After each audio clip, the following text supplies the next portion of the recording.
নমস্কার বন্ধুরা, আশা করি আপনারা সকলেই ভালো আছেন। আমি বিভাস, গল্প কিন্তু সত্যি চ্যানেলে আপনাদেরকে আরও একবার স্বাগত। ম্যাজিক বা জাদুকর বলতে আমাদের মাথায় আসে প্রথম যে নামটি, তা হলো পিসি সরকার। কিন্তু না, এমন একজন জাদুকরের কথা আজকে আপনাদের আমি বলবো। আমি নিশ্চিত আপনারা বেশিরভাগ মানুষই তার সম্পর্কে খুবই কম জানেন, কিন্তু তিনি যে কত বড় জাদুকর ছিলেন, একটু ধৈর্য ধরে পুরো ভিডিওটা শুনুন, তাহলেই আপনারা জানতে পারবেন। দিনটা ছিল 28শে মার্চ 1951 সাল। কলকাতায় রাস্তায় ছুটে যাচ্ছে একটি বাইক, আর রাস্তার দুই ধারে কলকাতাবাসী অবাক চোখে তাকিয়ে দেখছে সেই বাইকটির দিকে। তৎকালীন কলকাতাতেও বাইক কিন্তু এমন কিছু ছিল না যে সেটার দিকে অবাক হয়ে কলকাতাবাসীকে তাকিয়ে থাকতে হবে। তাহলে কেন তাকিয়েছিল সেই বাইকের দিকে? আসলে ওই বাইকের যিনি আরোহী ছিলেন, তার চোখ তুলো ময়দা দিয়ে ব্যান্ডেজ বাঁধা কর, আর সেই ব্যান্ডেজটা কে বেঁধে দিয়েছিলেন জানেন? তৎকালীন মুখ্যমন্ত্রী স্বয়ং বিধানচন্দ্র রায়। কোনো দুর্ঘটনা ঘটবে না তো আশঙ্কা করেছিল সকলেই। তবে সকলকেই অবাক করে দিয়ে কলকাতার জনবহুল রাস্তায় পুলিশ ট্রাফিকের সিগন্যাল মেনে নিখুঁতভাবে ফিরে এলেন সেই ব্যক্তি, আর তৈরি করলেন বিশ্ব রেকর্ড। এই ব্যক্তি আর কেউ নন, প্রখ্যাত জাদুকর জাদুসূর্য দেবকুমার।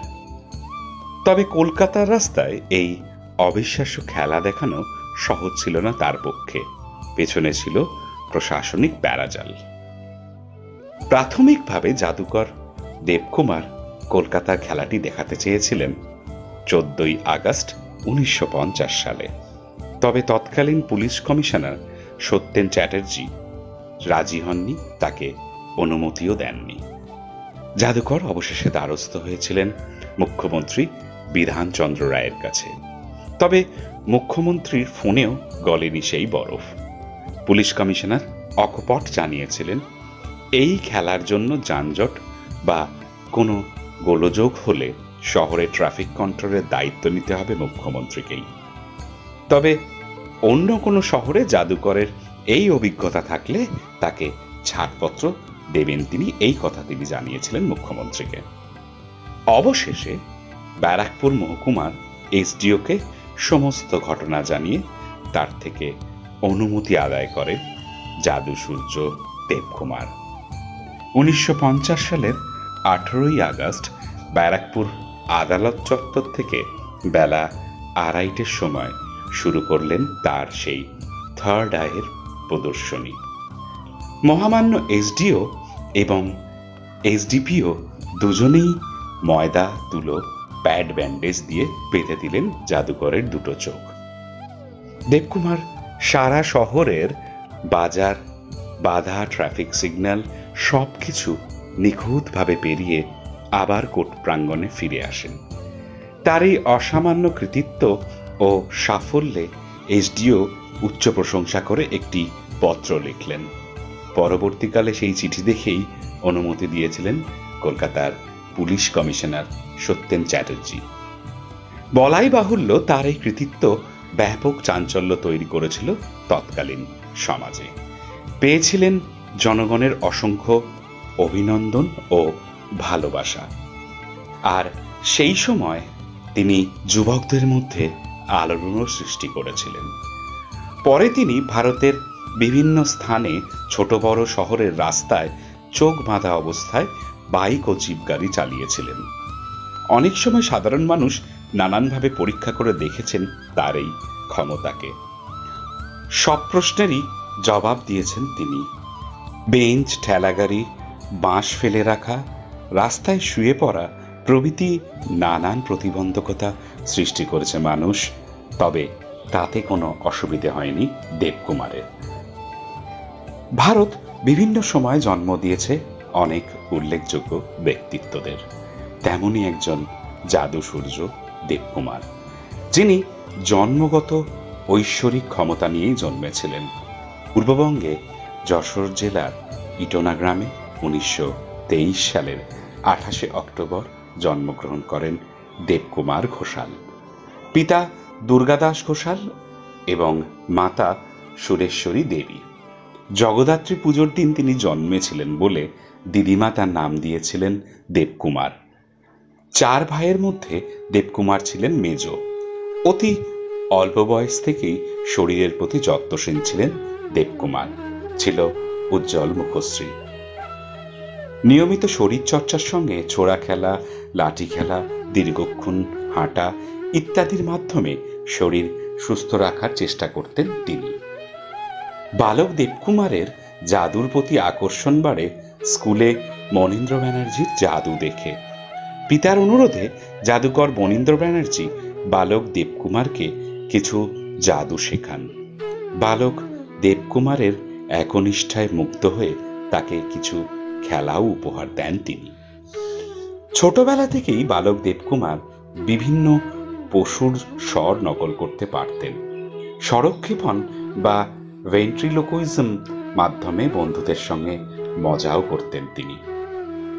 পিতার অনুপ্রেরণায় 1936 সালের মার্চ মাসে তিনি বড়নগরের রাধা গোবিন্দজির ঠাকুর বাড়িতে যান। সেখানে জাদুগুরু গণপতি চক্রবর্তীর সঙ্গে তার পরিচয় হয়। গণপতি চক্রবর্তী তাকে সিক্রেট আর্ট শেখাতে রাজি হননি। তার কারণ ছিল তিনি খুব ছোট এবং সেই সময় ওই কৌশল শিখতে গেলে তার ক্ষতি হতে পারে বলে। বালক দেবকুমার এবং তার বাবার অনুরোধে কয়েকটা খেলা দেখাতে রাজি হলেন গণপতি চক্রবর্তী। দেবকুমারও কয়েকটা খেলা দেখালেন গণপতি চক্রবর্তীকে। তবে বালক দেবকুমারের নিপুণ হাতের কাজ দেখে বেজায় খুশি হয়েছিলেন তিনি। অতঃপর রাজি হয়ে গেলেন বালক দেবকুমারকে কিছু খেলা শেখাতে। দেবকুমার জাদুগুরু গণপতি চক্রবর্তীর সান্নিধ্য পেয়েছিলেন 4 বছর। 1939 সালের 20 নভেম্বর গণপতি বাবু ইহজগতের মায়া ত্যাগ করেন। দেবকুমারের সৌভাগ্য হয়েছিল গণপতি চক্রবর্তী মঞ্চ প্রদর্শনী দেখার। গুরুর আদর্শে অনুপ্রাণিত হয়ে গুরুর প্রদর্শিত পথে জীবনযাত্রা শুরু করেন তিনি।